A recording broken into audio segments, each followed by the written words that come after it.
ನಮಸ್ಕಾರ ವೀಕ್ಷಕರೇ, ವಿಶೇಷ ಕಾರ್ಯಕ್ರಮಕ್ಕೆ ಸ್ವಾಗತ. ನಾನು ಸುಧಾಗೌಡ. ವೀಕ್ಷಕರೇ, ಬೆಂಗಳೂರಿನ ನಾರ್ತ್ ಸಿಟಿ ಕಾರ್ಪೊರೇಷನ್ ನಲ್ಲಿ ಒಂದು ಅಪಾರ್ಟ್ಮೆಂಟ್ ಕಟ್ಟಿದ್ದಾರೆ. ಅಪಾರ್ಟ್ಮೆಂಟ್ ಅನ್ನ ಪ್ಲಾನ್ ಪ್ರಕಾರ ಕಟ್ಟಿದ್ದಾರೆ. ಆದ್ರೆ ಬಿಲ್ಡರ್ಸ್ ಅಲ್ಲಿ ಒಂದು 10 ತಪ್ಪುಗಳನ್ನ ಮಾಡಿದ್ದಾರೆ. ಆದ್ರೆ ಅಧಿಕಾರಿಗಳು ಆ 10 ತಪ್ಪುಗಳನ್ನ ಮುಚ್ಚಾಕಿ ಓಸಿ ಕೊಟ್ಟಿದ್ದಾರೆ. ಹಾಗಿದ್ರೆ ಹೇಗೆಲ್ಲ ಅಧಿಕಾರಿಗಳು ತಪ್ಪುಗಳನ್ನ ಮುಚ್ಚಾಕಿದ್ದಾರೆ, ಓಸಿಯಲ್ಲಿ ಏನೇನೆಲ್ಲ ಮಿಸ್ಟೇಕ್ಸ್ ಇದೆ, ಇದೆಲ್ಲದರ ಬಗ್ಗೆ ಎಕ್ಸ್ಪ್ಲೈನ್ ಮಾಡ್ಲಿಕ್ಕೆ ನಮ್ಮ ಒಂದು ಕಾರ್ಯಕ್ರಮದಲ್ಲಿ ಆರ್ಕಿಟೆಕ್ಟ್ ಆಗಿರುವಂತಹ ಶ್ರೀ ಕಿರಣ್ ಸರ್ ಅವರಿದ್ದಾರೆ. ಬನ್ನಿ ಅವರ ಕಾರ್ಯಕ್ರಮಕ್ಕೆ ವೆಲ್ಕಮ್ ಮಾಡೋಣ. ಸರ್ ನಮಸ್ತೆ, ವೆಲ್ಕಮ್ ಟು ದ ಶೋ. ನಮಸ್ತೆ ಮೇಡಮ್. ಸರ್, ಓಸಿ ಬಗ್ಗೆ ನಾವು ಸಾಕಷ್ಟು ಹೇಳ್ತಾ ಇರ್ತೀವಿ. ಕರೆಕ್ಟ್ ಆಗಿ ಕಟ್ಟಿದ್ರು ಕೂಡ ನಾವು ಓಸಿ ತಗೊಳ್ಳೋದು ಜನಸಾಮಾನ್ಯರಿಗೆ ಬಹಳ ಕಷ್ಟ ಆಗ್ಬಿಟ್ಟಿದೆ.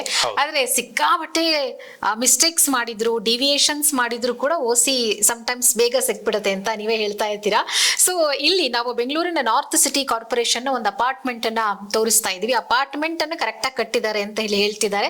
ಬಟ್ ಅಲ್ಲಿ ಅಧಿಕಾರಿಗಳು ಬಿಲ್ಡರ್ಸ್ ಮಾಡಿರುವಂತಹ ಮಿಸ್ಟೇಕ್ ಗಳನ್ನ ಮುಚ್ಚ ಹಾಕಿ ಓಸಿ ಕೊಟ್ಟಿದ್ದಾರೆ ಅಂತ ಹೇಳಿ ಒಂದಷ್ಟು ದೂರುಗಳು ಬರ್ತಿದೆ. ಸೊ ಓಸಿ ಕಾಪಿ ನಮ್ಮ ಹತ್ರನೂ ಇದೆ. ಸೊ ನೀವು ಇದನ್ನ ಒಬ್ಬ ಆರ್ಕಿಟೆಕ್ಟ್ ಆಗಿ ಹೇಗೆ ಎಕ್ಸ್ಪ್ಲೈನ್ ಮಾಡ್ತೀರಾ ಸರ್? ಫಸ್ಟ್ ಆಫ್ ಆಲ್ ಬಂದು ಈ building madam RMP zoning regulations ಪ್ರಕಾರ ಹೋದ್ರೆ 4 ತಪ್ಪು ಬರುತ್ತೆ.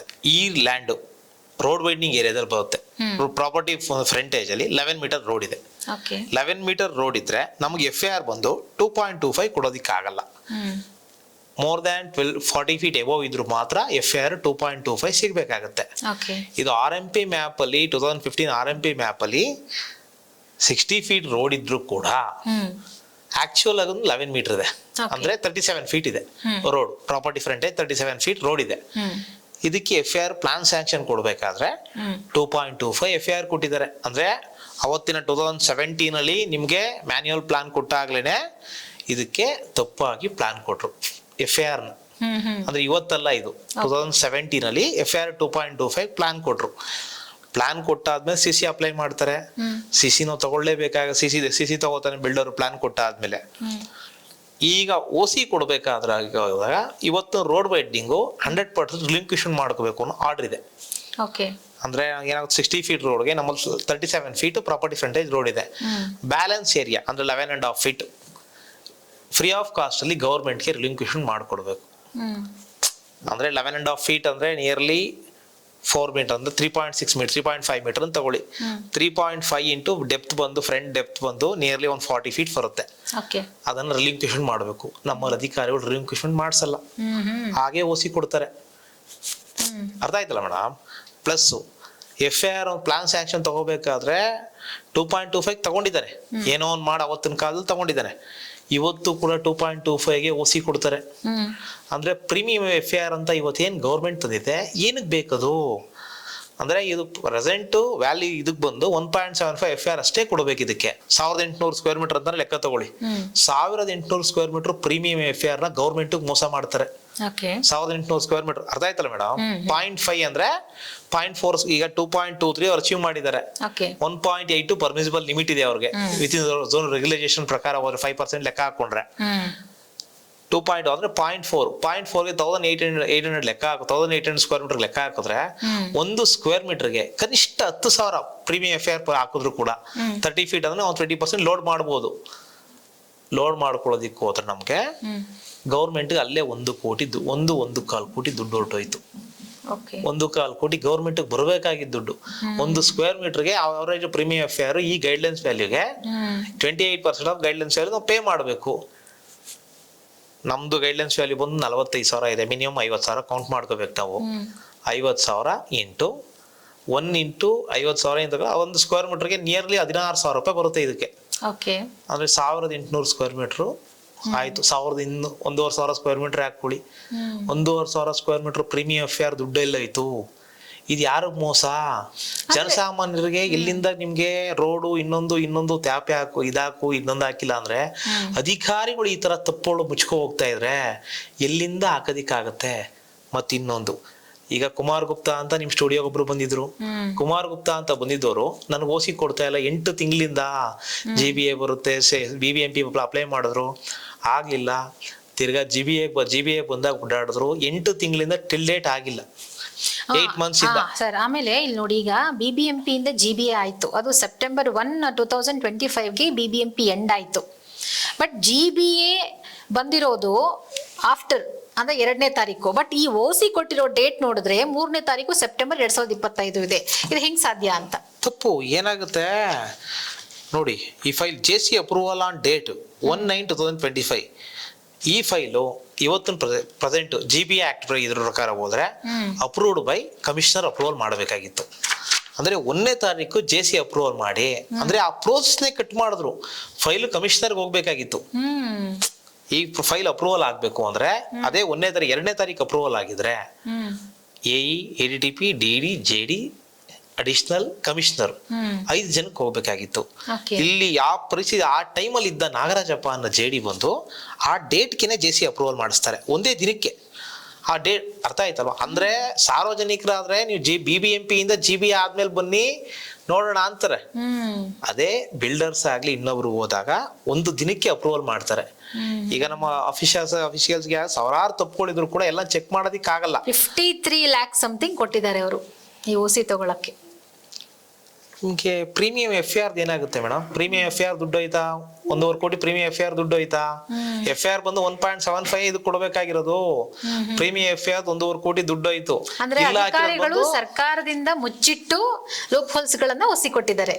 1.5 ಕೋಟಿ ಪ್ರೀಮಿಯಂ FIR ದುಡ್ಡೇ ಹೋಯ್ತಲ್ಲ ಗೌರ್ಮೆಂಟ್ಗೆ. ಗೌರ್ಮೆಂಟ್ ಬರ್ಬೇಕಾಗಿದೆ 53 ಲಕ್ಷ ಬಂದು. ಇದು only levy charges. 2017 plan approval ತಗೊಂಡಿರೋದಕ್ಕೆ levy charges plus ground rent. ಅವನು 8 years ಆಗಿದೆ ಬಿಲ್ಡಿಂಗ್ ಕಟ್ಟೋದಕ್ಕೆ. ಫೀಸೇ ತುಂಬಾ ಮೋಸದ ಫೀಸ್. ಇದು 53 ಲಕ್ಷ ಫೀಸ್ ಬರಲ್ಲ. ಲೇವಿ ಚಾರ್ಜಸ್ ಒಂದು 30 ಲಕ್ಷ ಬರುತ್ತೆ. Levy charges slum development, ring road, mass transportation ಅದೇ ಒಂದು 30 ಲಕ್ಷ ಬರುತ್ತೆ. ಲೇವಿ ಗ್ರೌಂಡ್ ರೆಂಟ್ ಬರೀ 20 ಲಕ್ಷ ಹಾಕಿದ್ದಾರೆ. ಗ್ರೌಂಡ್ ರೆಂಟ್ ನಿಮ್ಗೆ 20 ಲಕ್ಷಕ್ಕಿಂತ ಜಾಸ್ತಿ ಬರುತ್ತೆ. ಗ್ರೌಂಡ್ ರೆಂಟ್ ಈ ಪ್ರಾಪರ್ಟಿಗೆ 8 yearsಗೆ ಕಮ್ಮಿ ಅಂದ್ರೂ 60 ಲಕ್ಷ ಗೌರ್ಮೆಂಟ್ ಗ್ರೌಂಡ್ ರೆಂಟ್ ಬರುತ್ತೆ.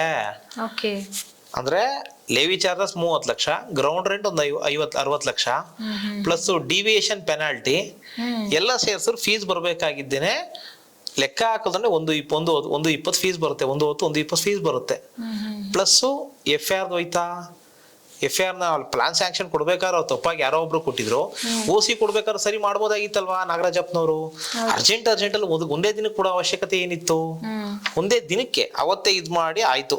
1ನೇ ತಾರೀಕು JC ಅಪ್ರೂವಲ್ ಆಗುತ್ತೆ. OC ಇಶ್ಯೂ ಮಾಡೋದು 3ನೇ ತಾರೀಕು OC ಇಶ್ಯೂ ಮಾಡಿದ್ದಾರೆ. ಅರ್ಥ ಆಯ್ತಾ ಮೇಡಮ್? 1ನೇ ತಾರೀಕು GBA ಅಸ್ತಿತ್ವದಲ್ಲೇ ಇಲ್ಲ. ಹೌದು, BBMP ಅಸ್ತಿತ್ವದಲ್ಲೇ ಇಲ್ಲ. ಅಂದ್ರೆ 3ನೇ ತಾರೀಕು ಇವ್ರು ಬಂದಾಗ OC GBA ಹೆಸರಲ್ಲಿ OC ಇಶ್ಯೂ ಮಾಡ್ಬೇಕಾಗಿತ್ತು. ಯಾವ ಹೆಸರಲ್ಲಿ ಹೇಳಿ? ಬೆಂಗಳೂರು ನಾರ್ತ್ ಸಿಟಿ ಕಾರ್ಪೊರೇಷನ್ ಅನ್ನೋ ಹೆಸರಲ್ಲಿ OC ಇಶ್ಯೂ ಮಾಡ್ಬೇಕಾಗಿತ್ತು. ಅವತ್ತು OC ಇಶ್ಯೂ ಮಾಡಿದ್ರು ಕಮಿಷನರ್ ಸಿಗ್ನೇಚರ್ ಆಗ್ಬೇಕಾಗಿತ್ತಲ್ವಾ? ಅದಕ್ಕೋಸ್ಕರ ಪ್ರೋಸೆಸ್ನೇ ಕಟ್ ಮಾಡಿದ್ರು. 53 ಲಕ್ಷ ಫೀಸು ಯಾರಿಗೆ ಕಟ್ತಾರೆ? ನಮ್ಗೆ ಎರಡು ಆಪ್ಷನ್ ಇದೆ. ಒಂದು ಬಂದು IFMS ಖಜಾನೆ ಕಟ್ಟಬೇಕು, ಇಂಟಿಗ್ರೇಟೆಡ್ ಫೈನಾನ್ಷಿಯಲ್ ಮ್ಯಾನೇಜ್ಮೆಂಟ್ ಸಿಸ್ಟಮ್ಗೆ. ಇನ್ನೊಂದು ಇದಕ್ಕೆ ಕಟ್ಟಬೇಕು, ಡೈರೆಕ್ಟ್ ಕಮಿಷನರ್ ಅಕೌಂಟ್ ಟ್ರಾನ್ಸ್ಫರ್ ಮಾಡಿದ್ರು. ಇದು ಯಾವ ಕಮಿಷನರ್ ಹೋಗಿದೆ? North city. ಇದು ಯಾವಾಗ ಹೋಗಿರೋದು? 3ನೇ ತಾರೀಕು. 3ನೇ ತಾರೀಕು ಇನ್ನು ಕಮಿಷನರ್ಸ್ ಯಾವುದೇ ಕಮಿಷನರ್ಸ್ಗಳಿಗೆ ಅಕೌಂಟ್ ಕ್ರಿಯೇಟ್ ಆಗಿರಲಿಲ್ಲ. ಅಂದ್ರೆ OC ಇಶ್ಯೂ ಮಾಡಿರೋದು ನಾರ್ತ್ ಸಿಟಿ ಕಾರ್ಪೊರೇಷನ್. ಈ ದುಡ್ಡು ಯಾವ ಕಮಿಷನರ್ ಅಕೌಂಟ್ ಹೋಗಿದೆ? ನಾರ್ತ್ ಸಿಟಿಗೆ ಹೋಗಿದ್ಯಾ ಇಲ್ಲ BBMP ಅಕೌಂಟ್ ಹೋಗಿದ್ಯಾ? BBMP ಅಕೌಂಟ್ ಹೋದ್ರೆ 3ನೇ ತಾರೀಕು BBMP ಅಸ್ತಿತ್ವದಲ್ಲೇ ಇಲ್ವಲ್ಲ, ಹೇಗೆ OC ಇಶ್ಯೂ ಮಾಡಿದ್ರು ಇದನ್ನ? ಜನಸಾಮಾನ್ಯರಿಗೆ ಅಲ್ಲ ಮೇಡಮ್, ಇದು ವ್ಯವಸ್ಥೆ ಯಾರಿಗೋಸ್ಕರ? ನೀವು ಒಬ್ಬ ಆರ್ಕಿಟೆಕ್ಟ್ ಆಗಿರೋದಿಗೆ ಇದ್ರಲ್ಲಿ ಎಷ್ಟೆಲ್ಲ ಲೂಪ್ ಹೋಲ್ಸ್ ಇದೆ ಅಂತ ಹೇಳ್ತಾ ಇದ್ದೀರಾ. ಬಟ್ ಜನಸಾಮಾನ್ಯರಿಗೆ ಇದು ನೋಡಿದಾಗ ಅವ್ರಿಗೆ ಏನು ಅರ್ಥನೇ ಆಗಲ್ಲ, ಗೊತ್ತೂ ಆಗಲ್ಲ. ಏನ್ ಈಗ ಅಲ್ಲಿ 80 ಫ್ಲಾಟ್ ಕಟ್ಟಿದ್ದಾರೆ ಅಂತಿದೆ. 80 ಫ್ಲಾಟ್ ಅಲ್ಲಿ ಏನ್ ಮಾಡ್ತಾರೆ ಅವರು? ಸುಮ್ನೆ ಏನೋ ಫ್ಲಾಟ್ ತಗೋಬೇಕು, Nagavara village Kanakanagar main road ಅಲ್ಲಿ ಇರುವಂತ ಅಪಾರ್ಟ್ಮೆಂಟ್ ಇದು. ಇದ್ರಲ್ಲಿ ಏನಾಗುತ್ತೆ, ಅವ್ನಿಗೇನೋ ಒಂದ್ ಮನೆ ಕಟ್ಕೋಬೇಕು, ಒಂದ್ OC ಬೇಕು, ಬೈಫರ್ಕೇಶನ್ ಇದ್ಬೇಕು. ಬೆಸ್ಕಾಮ್ಗೆ ತಗೊಂಡೋಗಿ ಕೊಡ್ತಾನೆ, ಖಾತಾ ಆಗುತ್ತೆ. ಬೆಸ್ಕಾಮ್ಗೆ ತಗೊಂಡು ಕೊಡ್ತಾನೆ, ಪವರ್ ಕೊಡ್ತಾನೆ. ವಾಟರ್ ಸಪ್ಲೈ ಕೊಡ್ತಾನೆ, ಇದಾಗುತ್ತೆ. ವಾಟರ್ ಸಪ್ಲೈ ಆಗುತ್ತೆ. ಬೈಫರ್ಕೇಶನ್ ಅಪ್ಲೈ ಮಾಡ್ತಾನೆ. OC ಕಾಪಿ ಅಧಿಕಾರಿಗಳೇ ಕೊಟ್ಟಿರೋದಲ್ವಾ? ಅವ್ರು ಕೊಟ್ಟಿರೋದು ಅವ್ರಿಗೆ ಗೊತ್ತಿರುತ್ತಲ್ವಾ? ಅವ್ರು ಏನ್ ತಪ್ಪು ಮಾಡಿದ್ವಿ, ಇನ್ನೊಂದ್ ಮಾಡಿದ್ವಿ, ಹಾಕೊಂಡು ಮುಚ್ಚಾಕೋತಾರೆ. ಇದನ್ನ ಅವ್ರವ್ರದ್ದು OC ಆಗೋಗುತ್ತೆ. ಅಂದ್ರೆ ಸರ್, ಈಗ ಅಪಾರ್ಟ್ಮೆಂಟ್ ಗಳಿಗೆ OC ಸಿಕ್ಬಿಡುತ್ತೆ. ಬಿಕಾಸ್ ಬಿಲ್ಡರ್ ಮಾಡಿರೋ ಮಿಸ್ಟೇಕ್ ಗಳನ್ನ ಅಧಿಕಾರಿಗಳು ಮುಚ್ಚಾಕಿ OC ಕೊಟ್ಬಿಡ್ತಾರೆ. ಬಟ್ ಸಾಮಾನ್ಯ ಜನರು ಸ್ವಂತ ಮನೆ ಕಟ್ಕೋಬೇಕು ಅಂತಂದಾಗ ಅಲ್ಲಿ ಆಡಿಸ್ತಾರೆ, ಕರೆಕ್ಟ್ ಆಗಿ ಕಟ್ಟಿದ್ರು. ಸಾಮಾನ್ಯ ಮನೆ ಕಟ್ಟಿದ್ರು ಕೆಲಸದವನಿಗೆ ಮನೆ ಕಟ್ಟೋದಿಕ್ಕೆ 1-2 ಕೋಟಿ, ಸೈಟ್ ತಗೊಳ್ಳೋದಿಕ್ಕೆ 1.5-2 ಕೋಟಿ ಆಗಿರುತ್ತೆ. ಮನೆ ಕಟ್ಟೋದಿಕ್ಕೆ ಏನಾಗುತ್ತೆ, 1 ಕೋಟಿ ಬೇಕು, 1.5-2 ಕೋಟಿ ಖರ್ಚು ಮಾಡಿರ್ತಾನೆ, ಇಲ್ಲ 2 ಕೋಟಿ ಖರ್ಚು ಮಾಡಿರ್ತಾನೆ, 3.5 ಕೋಟಿ ಅವ್ನು ಆಲ್ರೆಡಿ ಕ್ರೆಡಿಟ್ಸ್ ಹೋಗ್ಬಿಟ್ಟಿರ್ತಾನೆ. ಸರ್ ಇವಾಗ ಹಂಗಿದ್ರೆ ಈ ಅಪಾರ್ಟ್ಮೆಂಟ್ ಗಳಲ್ಲಿ ಇದೊಂದೇ ಅಪಾರ್ಟ್ಮೆಂಟ್ ಅಂತಲ್ಲ, ಎಲ್ಲಾರಿ ಬೆಂಗಳೂರಲ್ಲಿರೋ ಆಲ್ಮೋಸ್ಟ್ ಅಪಾರ್ಟ್ಮೆಂಟ್ ಗಳಲ್ಲಿ ಬಿಲ್ಡರ್ಸ್ ಈ ತರದ್ ಮಿಸ್ಟೇಕ್ಸ್ ಮಾಡಿರ್ತಾರೆ. ಬಟ್ ಬಿಲ್ಡರ್ಸ್ ಗಳು ಅಧಿಕಾರಿಗಳಿಗೆ ದುಡ್ಡು ಕೊಟ್ಕೊಂಡು ಓಸಿ ತಗೊಂಡಿರ್ತಾರೆ. ಮೇಡಮ್ ಏನಾಗುತ್ತೆ, ಇದೇ ರಿಯಾಲಿಟಿ ಅಲ್ವಾ? ಆ ರಿಯಾಲಿಟಿ ಅದೇ. ಅದೇನಾಗುತ್ತೆ, ಬಿಲ್ಡರ್ಸ್ಗಾದ್ರೆ ಒಂದ್ ಸಣ್ಣ ಪ್ರಾಬ್ಲಮ್ ಏನಪ್ಪಾ ಅಂದ್ರೆ, ಅವರು ಕೂಡ ಇನ್ವೆಸ್ಟ್ ಮಾಡಿರ್ತಾರೆ, ಕೋಟ್ಯಾಂತರ ರೂಪಾಯಿ ಇನ್ವೆಸ್ಟ್ ಮಾಡಿರ್ತಾರೆ. ಬಿಲ್ಡರ್ ತಪ್ಪು ಅಂತ ಆಗಲ್ಲ. ಈಗ ಏನೋ ಫ್ಲಾಟ್ ಕಟ್ಟಿದ್ದಾರೆ, ಅವ್ರು ಸೆಲ್ ಮಾಡಿದ್ರೆ ಅವ್ರಿಗೆ ಇನ್ವೆಸ್ಟ್ ಮಾಡೋ ದುಡ್ಡು ಆಚೆ ಬರೋದು. ಅದಕ್ಕೋಸ್ಕರ ಇನ್ನೊಂದ್ ಸ್ವಲ್ಪ ಯಾವ್ದೋ ಒಂದ್ ಫ್ಲಾಟ್ ಪರವಾಗಿಲ್ಲಪ್ಪ ಅಂದ್ಬಿಟ್ಟು ಏನೋ ಒಂದ್ ಮಾಡ್ಬಿಡ್ತಾರೆ ಬಿಲ್ಡರ್ಸ್. ಅವ್ರಿಗೂ ಕಷ್ಟ ಇದೆ, ಬಿಲ್ಡರ್ಸ್ಗಳು ಇದಿಲ್ಲ, ಅವ್ರಿಗೂ ಹೊಟ್ಟೆ ಉರ್ಕೊಂಡೇ ಕೊಡೋದಿಕ್ಕಾಗೋದು. ಈ ಗೌರ್ಮೆಂಟ್ ಫೀಸ್ ಕಟ್ಟಿ ಇದನ್ನ ಮಾಡು ಅಂದ್ರೆ ಹೊಟ್ಟೆ ಉರಿಯುತ್ತೆ. ಅದ್ರ ಬದಲು ಏನ್ ಮಾಡ್ತಾರೆ ಬಿಲ್ಡರ್ಸ್, ಗೌರ್ಮೆಂಟ್ ಫೀಸ್ ಆಗಲ್ಲಪ್ಪ, ಅದೊಂದ್ ಸ್ವಲ್ಪ ನನಗೆ ನೋಟ್ಲು ಮಾಡ್ಕೊಡು, ನೀನೇನೋ ಒಂದ್ ಸ್ವಲ್ಪ ನನಗೆ ಹೆಲ್ಪ್ ಮಾಡ್ಕೊಡೋದಿಕ್ಕೆ ನಿನಗೆ ಏನ್ ಬೇಕು ಹೇಳು. ಇದೆ ಅಂದ್ರೆ ಇಲ್ಲಿ ಸರ್ಕಾರಕ್ಕೆ ಮೋಸ ಮಾಡ್ತಾ ಇದ್ದಾರೆ, ಸರ್ಕಾರದ ಖಜಾನೆಗೆ ದುಡ್ಡು ಹೋಗ್ತಾ ನೀವು ಲೆಕ್ಕ ಹಾಕೋಬೇಕಾಗಿರೋದು. ಅಧಿಕಾರಿಗಳ ಅಕೌಂಟಿಗೆ ದುಡ್ಡು ಹೋಗ್ತಾ ಇದೆ. ಇಶ್ಯೂ ಮಾಡಿರೋ ನಾಗರಾಜಪ್ಪ ಅಂತ, JDTP Nagarajappa, Bengaluru north city corporation, ಇವತ್ತು ಅದೇ ಚೇರ್ ಅಲ್ಲಿ ಕೂತಿದ್ದಾರೆ. ಮೊದಲು BBMP JD ಆಗಿದ್ರು, ಇವತ್ತು ಬೆಂಗಳೂರು ನಾರ್ತ್ ಸಿಟಿ ಕಾರ್ಪೊರೇಷನ್ ಅದೇ ಜಾಗದಲ್ಲಿ ಕೂತಿದ್ದಾರೆ. ಈಗ FIR ದುಡ್ಡು ಹೋಯ್ತು, 1.25 ಕೋಟಿ ಗೌರ್ಮೆಂಟ್ ಬರ್ಬೇಕಾಗಿ ದುಡ್ಡು ಹೋಯ್ತು, ಪ್ಲಸ್ ಇದ್ರೂ ದುಡ್ಡು ಹೋಯ್ತು. ಪೆನಾಲ್ಟಿ ಹಾಕ್ಬೇಕಾದ್ರೂ ಪ್ರಾಪರ್ ಪೆನಾಲ್ಟಿ ಹಾಕಿಲ್ಲ. ಒಂದು ದಿನದಲ್ಲಿ ಅರ್ಜೆಂಟ್ ಅಲ್ಲಿ ಹಾಕಿದ್ದಾರೆ. ಅಸ್ತಿತ್ವದಲ್ಲೇ ಇಲ್ದೇ ಇರೋ ಸೀಲ್ ಹಾಕ್ಬಿಟ್ಟು ಸಿಗ್ನೇಚರ್ ಹಾಕ್ತಾರೆ. ಯಾರ್ದು ಹೇಳಿ? ಬಟ್ ಈ ಓಸಿಗೆ ಮಾನ್ಯತೆ ಇದೆಯಾ ಸರ್? ಅಧಿಕಾರಿಗಳು ಕೊಟ್ಟಿದ್ದಲ್ವ ಮೇಡಮ್, ಯಾರು ಕ್ವಶನ್ ಮಾಡ್ತಾರೆ? ಕೊಟ್ಟವ್ರು ಯಾರು? ಒನ್ಸು ಅಧಿಕಾರಿ ಸಿಗ್ನೇಚರ್ ಬಿದ್ರೆ ಅದ್ ಮುಗಿದೋಯ್ತು, ಅದನ್ನೇನು ಮಾಡೋದಿಕ್ಕಾಗಲ್ಲ. ಅದನ್ನ ಕ್ವಶನ್ ಮಾಡಕ್ಕಾಗಲ್ವಾ ನಾವ್ ಇವಾಗ? ಎಲ್ಲಿ ಹೋಗ್ತೀರಾ ಕ್ವಶನ್ ಮಾಡೋದಕ್ಕೆ? ವ್ಯವಸ್ಥೆ ಇರೋದೇ ಆಗಿದೆಯಲ್ಲ, ಯಾರ ಹತ್ರ ಹೋಗಿ ಕ್ವಶನ್ ಮಾಡ್ತೀರಾ? ವ್ಯವಸ್ಥೆ ಇರೋದೇ ಹಾಗೆ, ನೀವು ಅದ್ರೊಳಗಡೆ ಹೋಗ್ಬೇಕಷ್ಟೇ. ಈಗ ನಾನು ನಿಮ್ಮ ಸ್ಟುಡಿಯೋಗೆ ಬಂದಿದ್ದೀನಿ, ಮಾತಾಡ್ತಾ ಇದ್ದೀನಿ, ಏನೋ ಇದಾಯ್ತು, ಆದ್ರೆ ಮಾತಾಡೋದಿಕ್ ಧೈರ್ಯ ಬೇಕಲ್ವಾ? ಯಾರು ಮಾತಾಡ್ತಾರೆ? ನೀವು ಕರಿತೀರಾ, ನಾವು ಬಂದು ಮಾತಾಡ್ತೀವಿ. ಆದ್ರೆ ಇದನ್ನ ಕರ್ದಿ ಕೇಳೋರು ಯಾರಿದ್ದಾರೆ? 2 ಕೋಟಿ ಜನದಲ್ಲಿ 20,000 ಜನಕ್ಕೋಸ್ಕರ ಯಾರು ತಲೆ ಕೆಡಿಸ್ಕೊಳ್ಳಲ್ಲ, ಓದೋರು ಹೋಗ್ತಾರೆ. ಈಗ ನೀವು ಇಷ್ಟು ವಿಡಿಯೋಸ್ ಮಾಡ್ತಾ ಇದೀರಲ್ವಾ, ಯಾರು ನೋಡ್ತಾ ಇದಾರೆ ಹೇಳಿ? ನೋಡಲ್ಲ. ಏನಕ್ಕೆ? ಜನಗಳಿಗೆ ಬೇಕಾಗಿರೋದು ಇನ್ಫಾರ್ಮೇಶನ್ ಅಲ್ಲ, ಕಾಮಿಡಿ ಅಷ್ಟೇ. ಏನ್ ಅವಶ್ಯಕತೆ ಇಲ್ಲ ಅವ್ರಿಗೆ. ಏನೋ ಇವತ್ತು ನಗಬೇಕು, ಯಾರಿಗೆ ಸಮಸ್ಯೆ ಇದೆ ಅವ್ರು ನೋಡ್ತಾರೆ. ಸಮಸ್ಯೆ ಇದ್ದವನು ಅವನು ಸಮಸ್ಯೆ ಇದ್ದಾಗ ನೋಡ್ತಾನೆ, ನಾಳೆ ಮರ್ತು ಬಿಡ್ತಾನೆ. ಅವ್ನು ಮುಗ್ದೋಯ್ತಾ, ಅನ್ಸಬ್ಸ್ಕ್ರೈಬ್ ಮಾಡಿ ಫಾಲೋ ಮಾಡ್ಕೊಂಡು ಕ್ಲೋಸ್ ಮಾಡ್ತಾರೆ. ಏನೋ ವ್ಯವಸ್ಥೆ ಚೇಂಜಸ್ ಬರ್ಲಿ ಅಂತ ನೀವು ಟ್ರೈ ಮಾಡ್ತಾ ಇದ್ದೀರಾ, ಒಳ್ಳೇದು ಮಾಡಿ. ನೋಡಿ ಸರ್, ಇವಾಗ ಅದೇ ಸಾಮಾನ್ಯ ಜನರು ಮನೆ ಕಟ್ಟುವಾಗ ಪಾಪ ಅವ್ರು ಕಟ್ಟೋ ಫೀಸ್ ಎಲ್ಲ ಸರ್ಕಾರಕ್ಕೆ ಹೋಗುತ್ತೆ. ಅಧಿಕಾರಿಗಳು ಅವ್ರು ಜಾಸ್ತಿನೇ ಹಾಕ್ಬೇಕಾಗುತ್ತೆ, ಎದುರಿಸ್ಬೇಕಲ್ವ ಅವ್ರನ್ನ. ಅದಕ್ಕೆ ಏನ್ ಮಾಡ್ತಾರೆ ಅಧಿಕಾರಿಗಳು, ಸರ್ಕಾರಕ್ಕೆ ಲಾಸ್ ಮಾಡ್ಬಿಟ್ಟು ತಾವು ದುಡ್ಡು ತಗೊಂಡು ಈ ರೀತಿ ಓಸಿ ಕೊಡ್ತಿದ್ದಾರೆ. ಏನೋ ಅದು ಎಷ್ಟು ತಗೊಂಡಿರ್ತಾರೆ. ಬಟ್ ಸರ್ಕಾರ ಇದನ್ನ ಗಮನಿಸಬೇಕು. ಮತ್ತೆ ಆ ರೋಡ್ ಇನ್ನು ಡಾಂಬರ್ ಹಾಕೋದಿಕ್ಕಾಗಿಲ್ಲ, ರೋಡ್ ಕಿತ್ತೋಗಿದೆ. ಇವ್ನು ಇಲ್ಲಿ 1.5-2 ಕೋಟಿ ಹೋದ ರೋಡ್, 1 ಕಿಲೋಮೀಟರ್ ರೋಡ್ ಹಾಕ್ಬೋದಾಗಿತ್ತು. ಆ ಸೈಟ್ ಮುಂದೆನೆ ಈ ಬಿಲ್ಡಿಂಗ್ ಒಂದೇ ದುಡ್ಡರಲ್ಲೇ ಬಂದಿರೋ ಲೇವಿ ಚಾರ್ಜಸ್ ಇನ್ನೊಂದ್ರಲ್ಲಿ ಗೌರ್ಮೆಂಟ್ ನೋಡೋದಾಗಿತ್ತು. ಈ ದುಡ್ಡು ಎಲ್ಲೋಗಿದೆ ಅಂತ ಗೊತ್ತಿಲ್ಲ, ಏನು ಅಂತ ಗೊತ್ತಿಲ್ಲ, ಹೋಗ್ತಾ ಇದೆ. ನಮ್ದು ಓಸಿ ತಗೊಂಡು ಅಂತ ಅವನು ಸುಮ್ನಿರ್ತಾನೆ, ಅಧಿಕಾರನ ಕೊಟ್ಟಾಯ್ತು ಅವ್ನು ಸುಮ್ನಿರ್ತಾನೆ. ಕ್ವಶನ್ ಮಾಡೋರು ಯಾರು ಇಲ್ಲ. ಮೊನ್ನೆ ನೀವೊಂದು ರೂಲ್ ಬಡಿದು ಅಂತ ಒಂದ್ ಮಾಡಿದ್ರಿ, ಅಂದ್ರೆ ಪುಣೆ ಕಂಪ್ನಿ 3 ಕೋಟಿ ದುಡ್ಡು ಹೋಗುತ್ತೆ ಅಂತ. ಯಾರು ಕ್ವಶನ್ ಮಾಡೋರು ಯಾರು? ಸುಮ್ಮನೆ ಆಗ್ತಾರೆ. 20,000 ಜನ ಅಲ್ವಾ, ಮನೆ ಕಟ್ಬೇಕಾದ್ರೆ ಚಿಲ್ಲರೆ 600 ರೂಪಾಯಿ ಅಲ್ವಾ, 1000 ರೂಪಾಯಿ ಅಲ್ವಾ, ಬಿಸಾಕಿದ್ರಾಯ್ತು ಅಷ್ಟೇ. ಆ 1000 ರೂಪಾಯಿಗೆ ಏನ್ ವ್ಯಾಲ್ಯೂ ಇದೆ? ಆ 1000 ರೂಪಾಯಿಂದ ಅವ್ನು ಇಷ್ಟು ವಸೂಲಿ ಮಾಡ್ತಾ ಇದ್ದಾನೆ. ಅದನ್ನ ಯಾರು ಕೇಳೋರು ಯಾರಿದ್ದಾರೆ? ಕೇಳೋರು ಇಲ್ಲ, ಕ್ವಶನ್ ಮಾಡೋರು ಇಲ್ಲ. ಕ್ವಶನ್ ಯಾರು ಮಾಡಲ್ಲ. ನಂದಾಯ್ತಾ, ಮುಗೀತು, ನಂದಷ್ಟೇ. ನನ್ನ ಹೆಂಡತಿ ಮಕ್ಳು ಚೆನ್ನಾಗಿರಿ ಸಾಕು, ಅವೆಲ್ಲ ರಿಸ್ಕ್ ಅಲ್ವಾ? ಅದಕ್ಕೆಲ್ಲ ಹೋಗ್ತಾರ. ಏನಾರ ಮಾಡ್ಬಿಟ್ರೆ ಅವನು. ಹೌದು, ನಾವು ಈ ಒಂದು ಇನ್ಫಾರ್ಮೇಶನ್ ಕೊಟ್ಟಿದ್ದು ಏನ್ ಕಾರಣಕ್ಕಪ್ಪ ಅಂತಂದ್ರೆ ಜನರಿಗೆ ಈ ವಿಚಾರಗಳು ಗೊತ್ತಿರಲ್ಲ. ಸೊ ತಿಳ್ಕೊಂಡು ಅದನ್ನ ಯಾವಾಗ ನೀವು ಕ್ವಶನ್ ಮಾಡಕ್ ಶುರು ಮಾಡ್ತೀರಾ, ಅವಾಗ ನಿಮ್ಗೂ ಕೂಡ ಈಸಿಯಾಗಿ ಮುಂದಿನ ದಿನಗಳಲ್ಲಿ ಓಸಿ ಸಿಗತ್ತೆ, ಸರ್ಕಾರಕ್ಕೆ ಸಲ್ಬೇಕಾಗಿರೋ ದುಡ್ಡು ಸಿಗತ್ತೆ, ಅಧಿಕಾರಿಗಳಿಗೆ ಏನ್ ಸಂಬಳ ಕೊಡ್ತಾ ಇದ್ದಾರೆ ಅಷ್ಟ ಸಾಕು. ಆದ್ರೆ ಆ ಹಣದ ದುರಾಸೆಗೆ ಬಿದ್ದು ಇವತ್ತು ಜನಸಾಮಾನ್ಯರಿಗೆ ತೊಂದರೆ ಕೊಡ್ತಿದ್ದಾರೆ. ಬಿಲ್ಡರ್ಸ್ ಗಳಿಗೆ ಮತ್ತೆ ಯಾರೆಲ್ಲ ಡಿವಿಯೇಷನ್ ಮಾಡಿ ಈ ಥರದೆಲ್ಲ ನೂರಾರು ಮಿಸ್ಟೇಕ್ಸ್ ಗಳನ್ನ ಮಾಡ್ಕೊಂಡು ಬಂದು ಓಸಿ ಕೇಳ್ತಾರೆ, ಅವ್ರಿಗೆ ಆರಾಮಾಗಿ ಈಸಿಯಾಗಿ ಒಂದೇ ದಿವಸದಲ್ಲೂ ಕೂಡ ಓಸಿ ಕೊಡ್ತಾರೆ. ಏನು ತಪ್ಪಿರಲ್ಲ ಮೇಡಮ್, ಇವ್ರು ಕಂಡೀಷನ್ ಹಾಕ್ತಾರೆ. ಆ ಕಂಡೀಷನ್ಗಳು ಆ ರೀತಿ ಇರುತ್ತೆ. ಅವನಿಗೆ ಯಾರೋ ಒಬ್ಬ ಬಿಲ್ಡರ್ ಆಗ್ಲಿ ಕಟ್ಬಿಟ್ಟಿರ್ತಾನೆ, ಕಟ್ಟಾದ್ಮೇಲೆ ಅವನಿಗೆ ಪ್ರಾಜೆಕ್ಟ್ ಅಂದ್ರೆ ಅವ್ನ್ ಲ್ಯಾಂಡ್ ತಗೊಂಡು ಇನ್ನೊಂದ್ ಮಾಡ್ದ ಅಂದ್ರೆ ಅವನಿಗೂ 100 ಕೋಟಿ ಖರ್ಚು ಬಿದ್ದಿರುತ್ತೆ. 100 ಕೋಟಿ ಖರ್ಚು ಮಾಡಿ ಆಚೆ ಬರೋದಿಕ್ಕೆ ಇದೊಂದು ಪೇಪರ್ ಅಷ್ಟೇ ಬೆಲೆ, ಈ ಪೇಪರ್ ಅಷ್ಟೇ ಬೆಲೆ ಇರುತ್ತೆ. ಈ ಪೇಪರ್ ಕೊಡೋದಿಕ್ಕೆ ಇವ್ರು ಚಿತ್ರ ಹಿಂಸೆ ಕೊಡ್ತಾರೆ. ಕೆಲವೊಮ್ಮೆ ಇದೊಂದು ಕಾಪಿ ತಗೋಬೇಕು ಅಂದ್ರೆ ಕೋಟಿಗಟ್ಲೆ ದುಡ್ಡು ಕೊಡ್ಬೇಕು ಹಾ ಇವತ್ತಾಗಿ ಇದು ಅಲ್ವಾ? ಕಮ್ಮಿ ಅಂದ್ರೆ ಈ ಬಿಲ್ಡರ್ ಈ ಫೀಸು ಈ ಕಟ್ಟಿದ್ದು ಇನ್ನೊಂದು ಎಲ್ಲ ಸೇರ್ಸಿದ್ರೆ ಆ, ವ್ಯವಸ್ಥೆ ಹೇಗಾಗಿದೆ ಹೌದು ನಿಜ. ಹೈಡ್ ಮಾಡಿದ್ದಾರೆ, ನಮ್ಮ ಅಧಿಕಾರಿಗಳು ಹೈಡ್ ಮಾಡಿದಾರೆ ಇಲ್ಲ ಅಂತಲ್ಲ, ಇವನಿಗೂ ಕಷ್ಟ ಇದೆ. ಈಗ ಒಂದು ಫ್ಲಾಟ್ ಮಾರಿದ ದುಡ್ಡು ಒಂದೂವರೆ ಫ್ಲಾಟ್ ಮಾರಿ 2 ಫ್ಲಾಟ್ ಮಾರಿದ ದುಡ್ಡೇ ಹೋಯ್ತು, ಇನ್ಕಮ್ ಏನು ಬರಲ್ಲ. 100% ಕರೆಕ್ಟ್ ಆಗಿರೋ ಪ್ರಾಜೆಕ್ಟ್ ನಾನ್ ಕೇಳ್ಕೊಳ್ಳೋದು ಇಷ್ಟೇ ಬಿಲ್ಡರ್ಸ್ಗಳಿಗೆ, ಯಾವ ಅಧಿಕಾರಿಗೂ ಕೂಡ ಎಲ್ಲಿ ಬಿಡ್ಬೇಕು ಅಲ್ಲಿ ಬಿಟ್ಕೊಳ್ಳಿ, ಕರೆಕ್ಟಾಗಿ ಕರೆಕ್ಟಾಗಿ ಕಟ್ಟಿದೀರಾ ಕರೆಕ್ಟಾಗಿ ಮಾತ್ರ ಕಟ್ಟಿ. ಏನಕ್ಕೆ ಇದೆಲ್ಲ ಇದ್ ಮಾಡ್ಕೊಂಡು ಇವ್ರಿಗೆ ಇದ್ ಮಾಡ್ಕೊಂಡು ಈ ಅಧಿಕಾರಿಗಳು ಗುಲಾಮ್ಗಿರಿ ಮಾಡೋದೇನೋ. ಬಟ್ ಕ್ವಶನ್ ಮಾಡಿದ್ರು ನೀನ್ ನನ್ನೇ ಕ್ವಶನ್ ಮಾಡ್ತೀಯಾ ಅಂತ ಅವ್ರನ್ನ ಕೆಲವೊಮ್ಮೆ ನೆಗ್ಲೆಕ್ಟೇ ಮಾಡ್ಬಿಡ್ತಾರೇನೋ, ಓಸಿ ಕೊಡೋದೇ ಇಲ್ವೇನೋ. ಓಸಿ ಅಲ್ಲ ಸಿಗ್ತಿರೋ ವಿಷಯ ಮೇಡಮ್. ಬಿಲ್ಡರ್ಸ್ಗಳು ಪಾಪ ತುಂಬಾ ಕಷ್ಟ ಇದೆ. ಅಂದ್ರೆ ಸರ್ ಜನಸಾಮಾನ್ಯರ ಪರಿಸ್ಥಿತಿ ಇಷ್ಟೇ ಅಂತೀರಾ? ಬಿಲ್ಡರ್ಸ್ಗಳಿಗೆ ಬದುಕೋದಿಕ್ಕೆ ಆಗಲ್ಲ ಅಂದ್ರೆ ಬದಲಾಗಲ್ಲ ಮೇಡಮ್. ಎಲ್ಲ ಪ್ರೈವೇಟೈಸೇಷನ್ ಮಾಡ್ಬೇಕಷ್ಟೇ, ಬದಲಾಗಬೇಕು ಅಂದ್ರೆ ಏನ್ ಮಾಡ್ಬೇಕು ಹೇಳಿ? ಎಲ್ಲ ಕಂಪ್ಲೀಟ್ ಪ್ರೈವೇಟೈಸೇಷನ್ ಮಾಡಬೇಕು. ಏನು ಎಲ್ಲ 5 ಕಾರ್ಪೊರೇಷನ್ಸ್ಗೂ ಕೂಡ ಏನ್ ಇದ್ ಮಾಡಿದ್ದಾರೆ, BBMP ಇದ್ದಾಗ BBMP ಡೇಟ್ ಅಲ್ಲಿ GB ಹೆಸರಲ್ಲಿ ಕೊಡ್ಬೇಕಾಗಿದ್ದು ಓಸಿನ BBMP ಕೊಡ್ತಾರೆ, ಕೇಳೋರು ಯಾರು ಇಲ್ಲ. ಬೆಸ್ಕಾಂ ಕೇಳ್ಬೋದಾಗಿತ್ತು, ಕ್ವಶನ್ ಮಾಡ್ಲಿಲ್ಲ, ಸರ್ವಿಸ್ ಮಾಡಿದೆ. ಏನ್ ಮಾಡಿದೆ?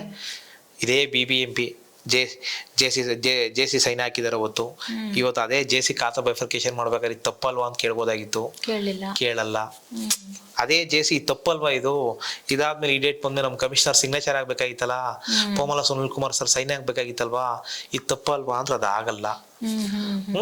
ಇದೆಲ್ಲ ಏನಾಗುತ್ತೆ, ಒಬ್ರಿಗೊಬ್ರು ಲಿಂಕ್. ನಾವು ಮಾಡಿದ ತಪ್ಪ ನೀವು ಪ್ರೈವೇಟ್ ಅವ್ರು ಮೇಡಮ್, ನಿಮಗೆ ನೀವು ಸಮರ್ಥನೆ ಮಾಡ್ಕೋತೀರಾ, ಗೌರ್ಮೆಂಟ್ ಎಂಪ್ಲಾಯೀಸ್ಗಳು ಸಮರ್ಥನೆ ಮಾಡ್ಕೋತಾರೆ ಅಷ್ಟೇ. ಬೇರೆ ಯಾವುದೇ ಕಾರಣಕ್ಕೂ ಯಾವುದೇ BBMP ಆಗ್ಬೋದು, ಬೆಸ್ಕಾಂ ಆಗ್ಬೋದು, BWSSP ಆಗ್ಬೋದು, ಎಲ್ಲಿ ತಪ್ಪಾಗಿದೆ ಅಂತ ಯಾರು ಚೆಕ್ ಮಾಡಲ್ಲ. ನಾನು ಅಧಿಕಾರಿ, ಅವರು ಅಧಿಕಾರಿ, ಎಲ್ಲ ಒಂದೇ, ನಾವೆಲ್ಲ ಒಂದು ಅಂತ ಮರ್ಜಿ ಆಗ್ಬಿಡ್ತಾರೆ. ಕರೆಕ್ಟ್ ಆಗಿದೆ. ಎಸ್, ನೋಡಿದ್ರಲ್ಲ ವೀಕ್ಷಕರೇ, ನಿಜಕ್ಕೂ ಈ ಬೆಂಗಳೂರಿನ ನಾರ್ತ್ ಸಿಟಿ ಕಾರ್ಪೊರೇಷನ್ ಅಲ್ಲಿ ಇರುವಂತಹ ಒಂದು ಅಪಾರ್ಟ್ಮೆಂಟ್ ನಾವು ಏನ್ ಮಾತಾಡಿದ್ವಿ ಇಷ್ಟೊತ್ತು, Nagavara village Kanakanagar main road ನಲ್ಲಿ ಇರುವಂತಹ ಒಂದು ಅಪಾರ್ಟ್ಮೆಂಟ್ ಏನಿದೆ, ಈ ಅಪಾರ್ಟ್ಮೆಂಟ್ ನಲ್ಲಿ ಮಿಸ್ಟೇಕ್ಸ್ ಗಳನ್ನ ಬಿಲ್ಡರ್ಸ್ ಮಾಡಿದ್ದಾರೆ. ಬಟ್ ಆ ಮಿಸ್ಟೇಕ್ಸ್ ಗಳನ್ನ ಮುಚ್ಚಾಕಿ ಅಧಿಕಾರಿಗಳು ಓಸಿ ಕೊಟ್ಟಿದ್ದಾರೆ. ಬಟ್ ಯಾರು ಅದನ್ನ ಪ್ರಶ್ನೆ ಮಾಡೋರಿಲ್ಲ. ವ್ಯವಸ್ಥೆ ಬದಲಾಗಬೇಕು, ಜನ ಬದಲಾಗಬೇಕು, ಇದ್ರ ಬಗ್ಗೆ ತಿಳುವಳಿಕೆ ನಿಮಗೆ ಬರಬೇಕು ಅಂತಲೇ ನಾವು ಇವತ್ತಿನ ಈ ಒಂದು ವಿಡಿಯೋವನ್ನ ಮಾಡಿದ್ದು. ನಿಮ್ಗೊಂದಷ್ಟು ಗೊತ್ತಾಗ್ಲಿ ವಿಚಾರಗಳು, ಯಾಕೆ ಜನಸಾಮಾನ್ಯರು ನಾವು ಓಸಿಗಾಗಿ ಎಲ್ದಾಡ್ತಾ ಇದೀವಿ, ನಮ್ ಕಡೆಯಿಂದ ಏನು ಮಿಸ್ಟೇಕ್ಸ್ ಇಲ್ಲ ಆದ್ರೂ ನಮ್ಗೆ ಓಸಿ ಕೊಡ್ತಾ ಇಲ್ಲ ಅಂದ್ರೆ ವ್ಯವಸ್ಥೆ ಹೀಗಿದೆ ಅನ್ನೋದನ್ನ ಅರ್ಥ ಮಾಡ್ಕೊಳ್ಳಿ ಅಂತ ಹೇಳಿ. ಮತ್ತಷ್ಟು ತಾಜಾ ಸುದ್ದಿಗಳಿಗಾಗಿ ನೋಡ್ತಾ ಇರಿ ಪ್ರಜಾಕಿರಣ ವಾಹಿನಿ.